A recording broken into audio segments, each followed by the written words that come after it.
Bon, c'est dur alors. Comment garder un secret? Il faut vraiment que ce soit un secret. On l'enterre dans soi-même. Et donc parfois quand on l'enterre dans soi-même, il ressort d'une façon subtile sous forme de rêve. Parfois de rêve, de cauchemar. Est-ce que vous avez eu l'impression parfois de construire ou de pouvoir expliquer un rêve qui s'était construit en vous? C'est-à-dire vous vous retrouvez un matin, en pleine nuit, même réveillé en sursaut. Ah, un rêve là m'a traversé. On dit souvent par un langage impropre, je rêve, comme si je se m'était arrivé. En fait, non. Un rêve advient en moi et je suis là à me retrouver devant le rêve, plus modestement. Mais vous est-il arrivé de vous dire, en fait, ce rêve dans lequel je me retrouve soudainement, il est le résultat précis de telle action qui a précédé. D'une façon claire, limpide, c'est-à-dire justement le secret n'est pas enfoui, il est tout de suite révélé par le rêve, c'est-à-dire, je sais pas, tel camarade me donne telle information hier, et ce jour ou cette nuit, je me réveille avec un rêve où il y a par exemple quelqu'un qui crie son nom à tout le monde dans la rue, comme un personnage un peu fou, et finalement c'est mon secret que j'entends dans ce rêve. Vous avez ce genre de...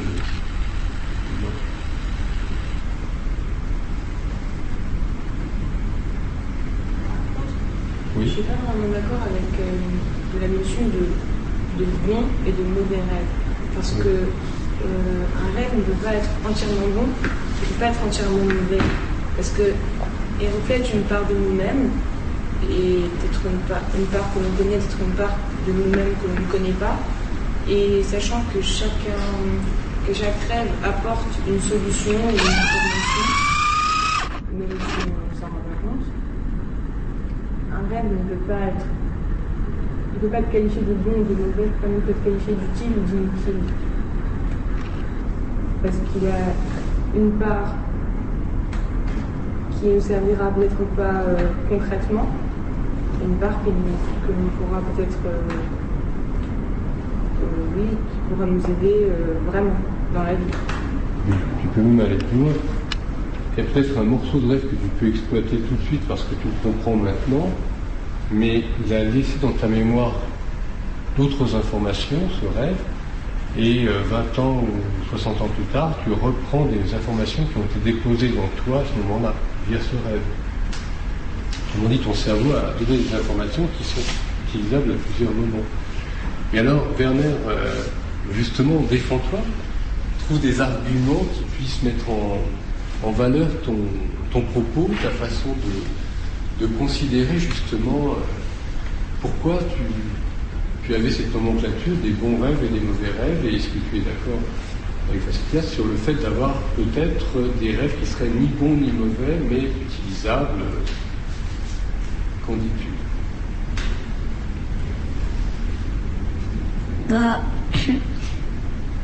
Il y a des rêves, ils peuvent être bons pour nous, mais d'une certaine façon mauvaise.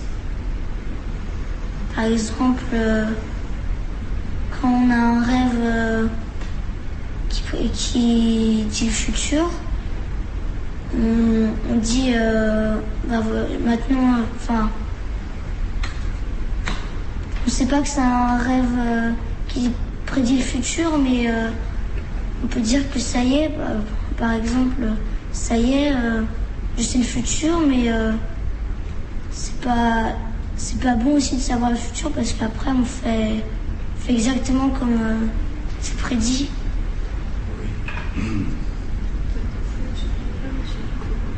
Que dis-tu là? Alors là, c'est très intéressant ce que tu nous amènes comme concept en contre l'idée de Werner, parce que on s'est rendu compte que souvent les films nous montrent le contraire de la réalité. Par exemple, dans la réalité, il y a une guerre, d'ailleurs ça a eu lieu. Les ennemis, les gens de cette guerre avançaient en termes militaires.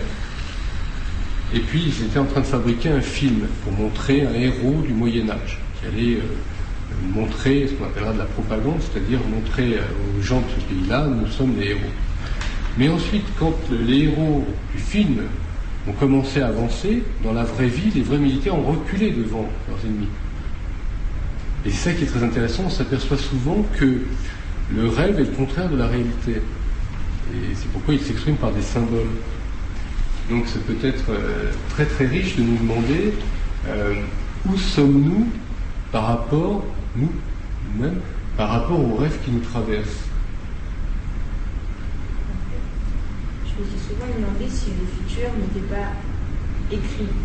S'il n'était pas écrit, que dans quelques années on exécutera tels actes, on fera telle chose. Mais je me suis demandé si, par exemple, si, je ne sais pas, si Einstein n'avait pas existé, si un autre homme aurait fait ce qu'il a fait. Oui. C'est une question, à mon avis, oui, parce que il y a toujours quelqu'un qui va chercher dans un domaine ou un autre, et si ce n'est pas celui-ci, ce sera celui-là, si ce n'est pas moi, ce sera quelqu'un d'autre. Alors à quoi on sert? Et justement, là, c'est une excellente question nietzschéenne en parlant de philosophie, c'est peut-être de nous dire, est-ce que je peux, moi, avancer librement? C'est-à-dire qu'on est un peu comme un train sur un rail. On peut se dire d'une certaine manière, alors, c'est le point de vue de Spinoza en philosophie, je n'ai pas de liberté puisque je suis sur le rail. Mais au moment où je prends conscience que je suis sur le rail, sur le premier aspect, je peux me dire, voilà, quelle tristesse. En effet, j'ai ma génétique, j'ai le monde qui m'environne, qui me conditionne. Donc, deux domaines, un intérieur, mes gènes, l'autre extérieur, mon environnement, et voilà que moi je suis dedans.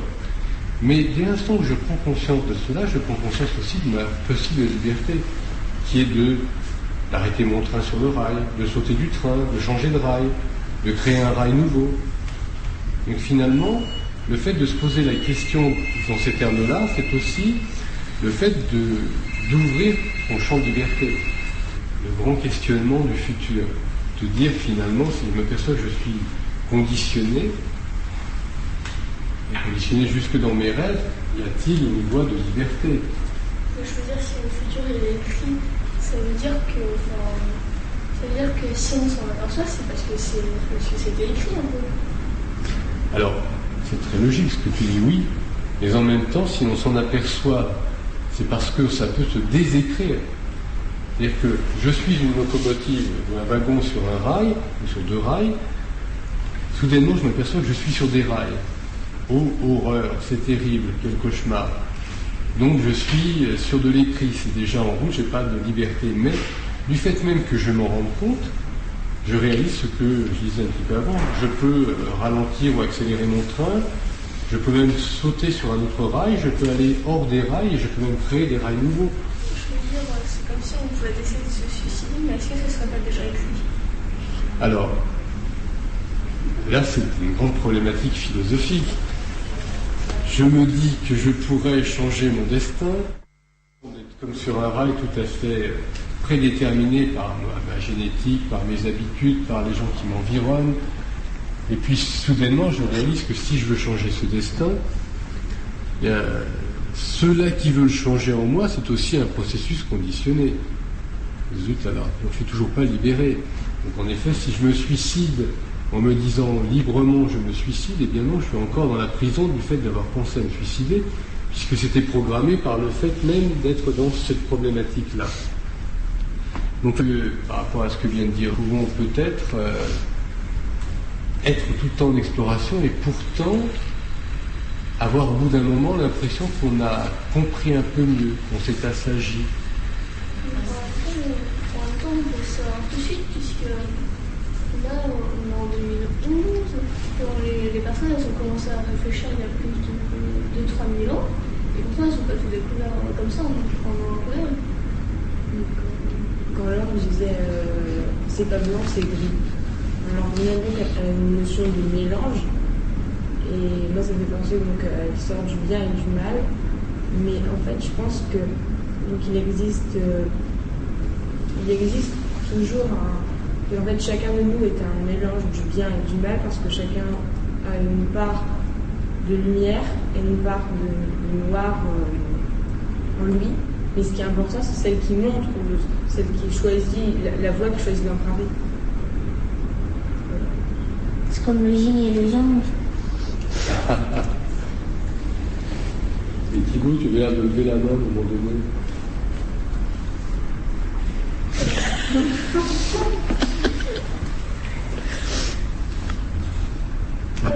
C'est parce que si on fait que explorer, ben il y a des choses faciles qu'on ne peut pas trouver parce que même si on n'explore pas, il y a des choses qu'on peut trouver et si on explore, on va pas pouvoir les découvrir.